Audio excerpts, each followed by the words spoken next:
Because what do you mean if I take this drug, I run the risk of becoming a talentless bald white man stalking the beaches of Provincetown, Massachusetts? And to make things worse, if I take this drug and I don't become a bald, talentless white man, then I have to consume blood for the rest of my life because I now have this prodigious drug-induced talent that forces me to drink it. I don't know, but I will say that the first half of the double feature to me is the more interesting of the two, although I know many people enjoy the second half of the double feature. Personally, I just like the subject matter more. I know a lot of people also debate on whether or not the vampires are in fact vampires or if they're just junkies, but the parallels are obvious. This is a metaphor for drug usage. And the drawbacks to the red tide, aka the first half of the double feature, is that there are extremely high risk and high rewards.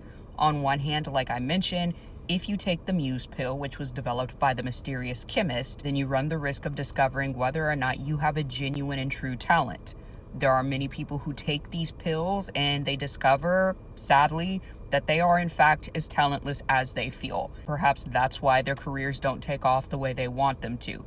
However, if you discover in taking the Muse that you are in fact as talented as you think you are, then this pill is going to enhance it tenfold, and you are going to likely reap the benefits so long as you know how to channel it. Because even minor abilities or gifts you might not think of as being as important, if you have a genuine and true talent for those things, they will be enhanced, and Lord knows what you can do.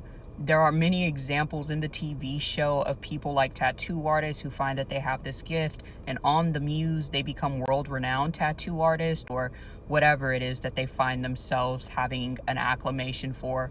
But like I mentioned, on the reverse, if you take this drug and you are actually not talented, you might just be skilled, or you might just have a passion for this hobby, but you mistake it as a talent, then this drug will absolutely corrupt you, so much so that it's going to change your physical appearance.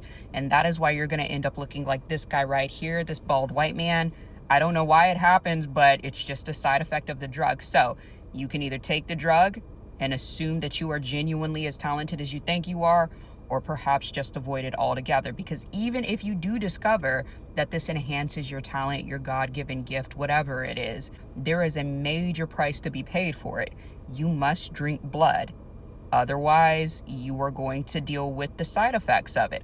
Again, I don't even know if it's fair to call this a metaphor for drug usage because you are literally taking a pill, a literal drug, but I just think the allegory is so evident here. You even have those who have taken the Muse, they found that they are talented, they don't want to be on it anymore, they want to kick the habit, but at what cost? You know, you do see that play out in these very short episodes. But I want to know what you guys are thinking in the comments. What do you think about the double feature? If you like it, which one is your favorite? Drop your thoughts in the comments, and I will see you guys in my next video.